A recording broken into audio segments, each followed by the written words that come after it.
No. The word lands flat. Not dramatic, not angry, just final. The person across the table looks up. No what? The behavioral expert closes the folder. Then, for some reason, he opens it again, second time through. Same photographs, same message excerpts, same little bullet points somebody thought would explain you. Too quiet, too intense, too independent, too difficult, too calm when most people would panic, too willing to leave when most people would beg. He reads the last page again.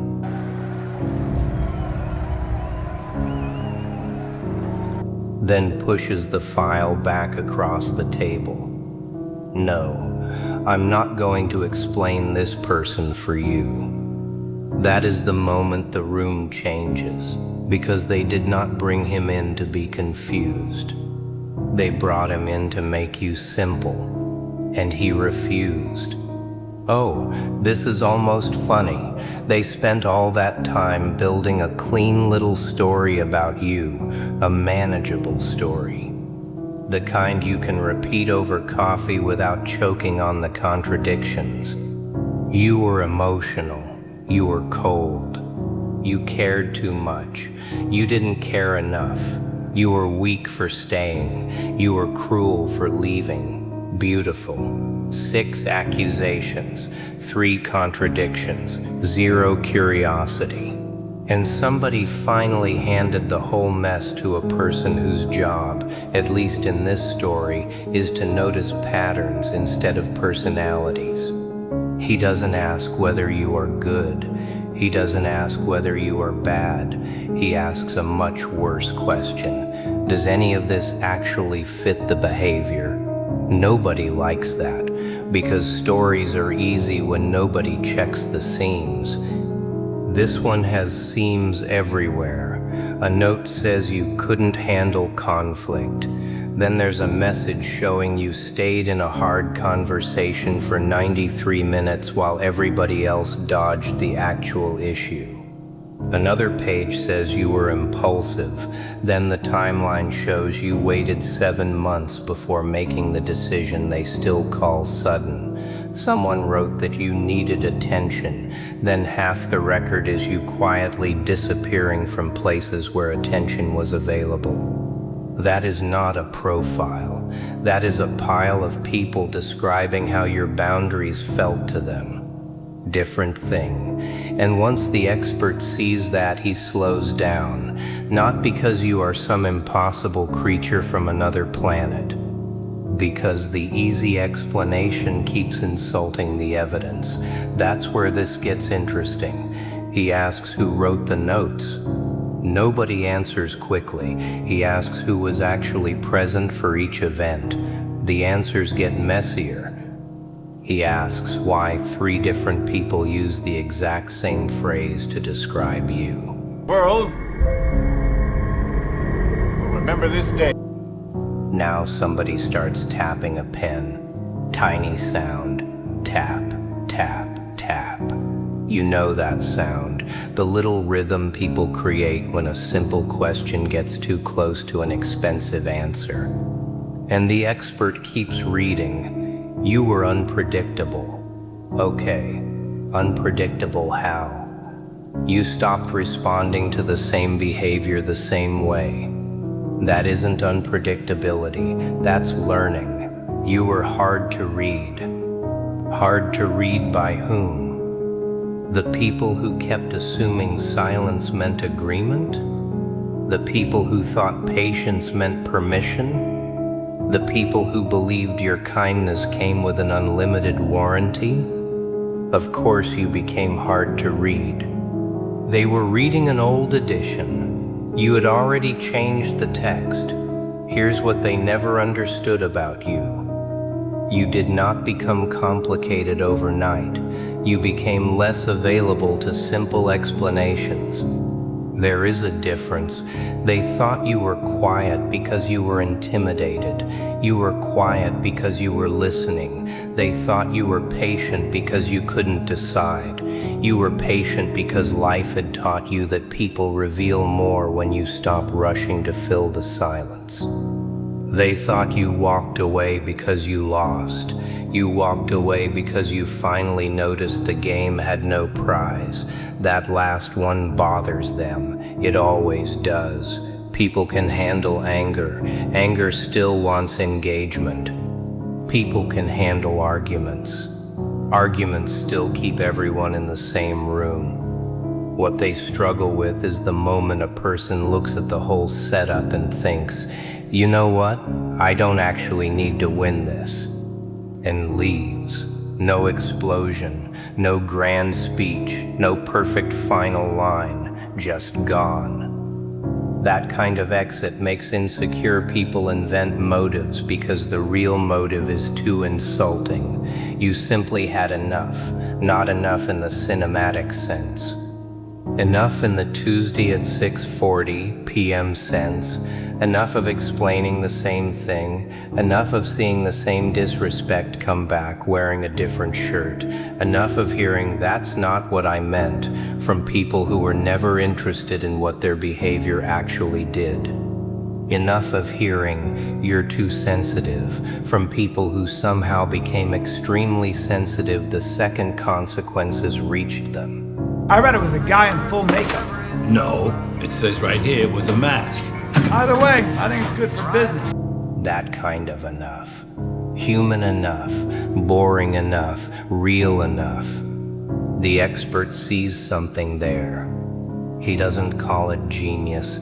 He doesn't call it madness. He circles one line. How long had this been happening before they left? Pause. Someone says, I don't know. A while. How long is that? 6 weeks? A year? 5 years? Nobody can say. And suddenly the entire file has a problem. They studied your exit harder than they studied what made you leave. That matters. They studied your reaction harder than the environment that produced it. That's how people get a person completely wrong. They begin at the explosion and ignore the gas leak. They begin at the silence and ignore the years of talking. They begin at the closed door and ignore the 100 times you held it open. Then they call the ending irrational. Of course, the middle would make them uncomfortable. Let's talk about the middle, because you know the middle. That strange stretch of life where you were still trying, still answering, still hoping one honest conversation might straighten the picture. You tried direct, that sounded harsh. You tried gentle, that got ignored. You tried humor, they laughed, nothing changed. You tried silence. Suddenly everybody wanted to know what was wrong with you. Funny, you learned something strange there. Some people don't respond to clarity, they respond to access. As long as they still have access, they assume the situation can't be that bad. You can tell them you're exhausted, still there. You can tell them you're hurt, still there. You can tell them something has to change, still there. So nothing changes. Then one day you aren't there. Now everybody understands the sentence. Not because your wording improved, because your absence translated it. That's what the file missed. It recorded outcomes, not cost. It had your texts, not the nights you stared at the ceiling after sending them. It had your final boundary, not the smaller boundaries that were laughed at, negotiated down, tested, bent, and treated like suggestions. It had the moment you stopped answering, not the 100 moments you answered when you were already exhausted. A person can look completely different when history is cropped badly. That is what the expert notices. The crop, the missing edges, the convenient beginning. So he reads the file twice. Why twice? Because the first read gives him their story.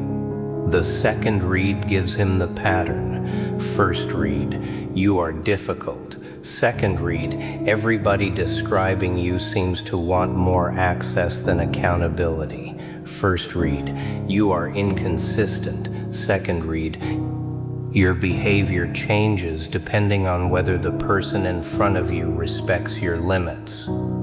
First read, you detach quickly. Second read, every quick detachment seems to have a long runway nobody bothered to record. Now the labels start coming apart, not with some giant revelation, with little questions. The best questions are like that, small knives. Who benefited from this interpretation? There it is, nobody wants to answer. Because the person calling you cold may have benefited from you being warmer.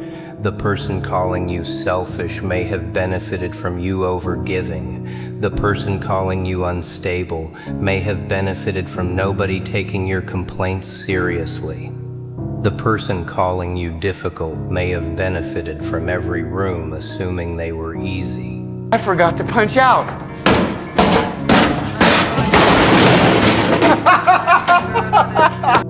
Labels can describe people.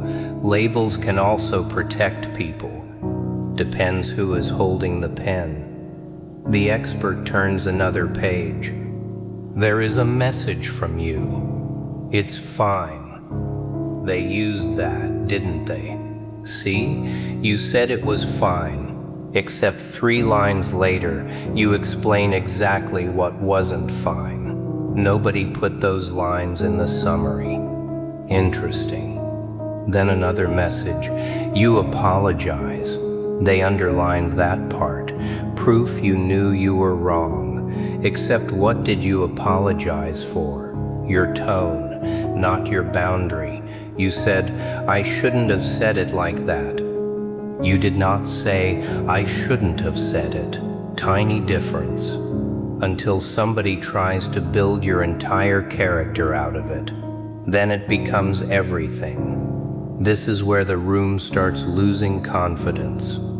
Because they expected an expert to give them a diagnosis-shaped weapon. A neat phrase, a satisfying explanation, something they could quote later. Instead, he keeps returning the questions.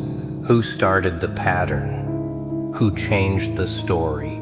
Who kept moving the line?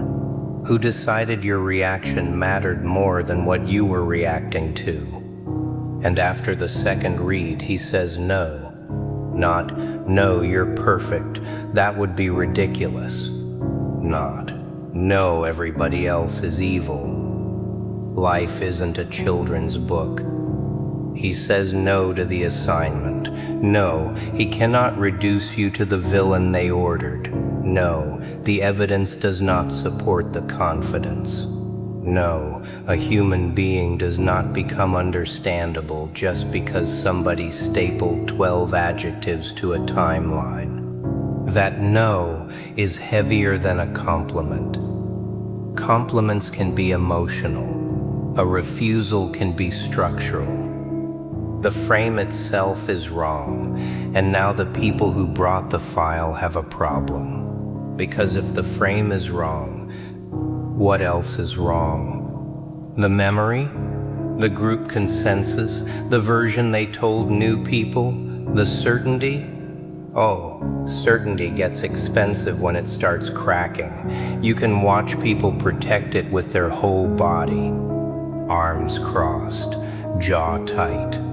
Suddenly asking questions they should have asked before the folder existed. But you don't know them. Correct.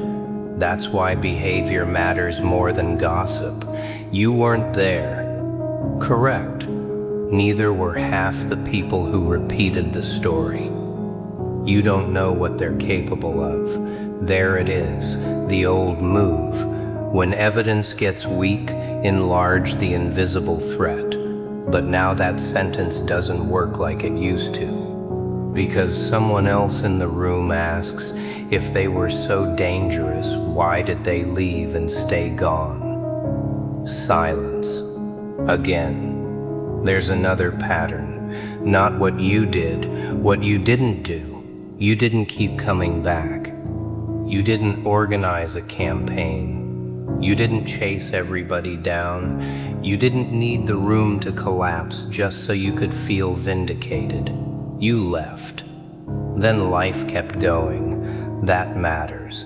Not because leaving automatically proves anything.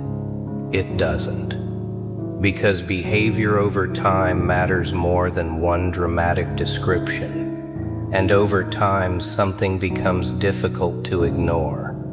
The people who said you couldn't let go kept talking. You stopped. The people who called you obsessed kept checking. You moved on. The people who said you needed attention kept using your name to create it. The irony is almost too clean. Almost. Then the expert reaches the part that really messes with them. You're calm. They wrote that down too. Too calm. Detached. Emotionally flat. Suspicious. But calm after what? After the decision had already been made? After months of private grief? After you cried where nobody could use the tears against you? So intense. You don't want no beef. You don't want no beef. People are fascinated by the last 5 minutes of a process they never witnessed. They see someone calm at a funeral and assume they didn't love enough. They see someone laughing after heartbreak and assume they never cared. They see somebody leave without shaking and decide the choice must have been easy. But pain doesn't owe strangers a familiar costume. Sometimes calm is not the absence of feeling. Sometimes the feeling already finished burning. Ash looks peaceful too. That line changes something, because suddenly too calm stops telling the room who you are. It starts telling the expert what the room expected from you. A performance. They expected tears. They expected pleading. They expected one last breakdown they could point to and say, "See? There. That's who they really are." You didn't give them the show, so the missing show became suspicious. That happens more than people admit. We trust pain when it behaves the way we expect, crying, begging, calling, breaking down. But your pain got quieter. It learned manners. It paid bills. It answered emails. It went to work. It laughed at dumb jokes. It made coffee. It kept moving. And somewhere in that painfully ordinary movement, you became harder to control with the old levers. Guilt stopped working. Confusion stopped working. You owe me an explanation stopped working. You've changed. Stopped sounding like an accusation. Of course you changed. What were you supposed to do? Stay exactly shaped like the place that hurt you? Come on. Now the expert sees the thing they hoped he would miss. You are not random. You are selective, different. Random people have no pattern. You do. You give more where there is trust, less where there is manipulation. You speak freely where there is safety. You become brief where every sentence gets twisted. You forgive where repair exists. You leave where forgiveness gets treated like permission to repeat the same behavior. That isn't chaos. That's context, and context ruins lazy labels. So the expert closes the folder. Again, no. Now the room has to decide what to do with that word. One person gets defensive. Another suddenly remembers details they forgot to include. Someone says the file was just background. Background? You built the whole conversation around it. Another person starts softening the language. Maybe unstable was too strong. Maybe manipulative was more of a feeling. mean, maybe aggressive really meant direct. Watch how quickly adjectives become metaphors when somebody asks for examples. This is what happens when group certainty meets individual accountability. Everybody loved the story while responsibility was shared. Now nobody remembers who wrote the first draft. They said it. Who is they? People felt that way. Which people? It was just the general vibe. The general vibe. Humanity's favorite witness. No name. No time-stamped. No questions. Just vibes. And suddenly the expert isn't studying you anymore. He's studying the room. That is the reversal. They thought you were the subject. Then their behavior became the data. Who interrupts whom? Who answers questions meant for somebody else? Who looks nervous when dates come up? Who keeps reaching for broad words because specifics hurt? Who says, "We all agreed," and then cannot explain exactly what everybody agreed on? A file can tell on its authors. People forget that. They think documenting somebody automatically gives them power. Sometimes it does, sometimes it just leaves fingerprints. And the fingerprints here are messy. Because now old allies start protecting themselves. Nothing dramatic. No one stands up and gives a movie speech. Real people rarely do. They get vague. I wasn't really involved. You were in 14 messages. I always thought there was another side. Interesting time to mention that. I never called them crazy. No, you just sat there while everybody else did. This is how groups unravel in real life, not thunder. Revision, tiny revisions. Everybody moving 2 inches away from the story they helped build. Enough inches, and suddenly the story is standing alone. No owner, no author, just this strange object in the middle of the room everybody swears belonged to somebody else. And you aren't there. That's the best part. You're not waiting outside the door. You're not checking for updates. You're not hoping an expert finally says the magic sentence that makes the past fair. You have a life, probably an irritatingly normal one. Laundry, coffee, bills, a text you forgot to answer, a song you play too much, a grocery list with one thing you'll still somehow forget. Ordinary. That ordinary life matters because you are no longer living inside the trial. They are. You left the courtroom. They kept the furniture. You don't owe them another testimony. You don't owe them the missing pages. You don't owe them access to the version of you that would finally make everything easier for them to understand. You don't owe anyone a clean ending because they're uncomfortable with the messy one they created. And that isn't revenge. Revenge still wants an audience. This is quieter. Your life stopped requiring their understanding. That is why the expert's no hits so hard. He isn't giving you permission to be free. You already left. He is showing them that the authority they thought they had over your story was mostly theater. They could label you. They could discuss you. They could pass the folder around. They could build an entire vocabulary around why you were difficult, and still fail to answer the simplest question. What if your behavior makes sense from the inside? That is the question they avoided. Because once your behavior makes sense, theirs has to be examined too. And nobody enjoys becoming evidence in the case they built against somebody else. Let's go one layer deeper.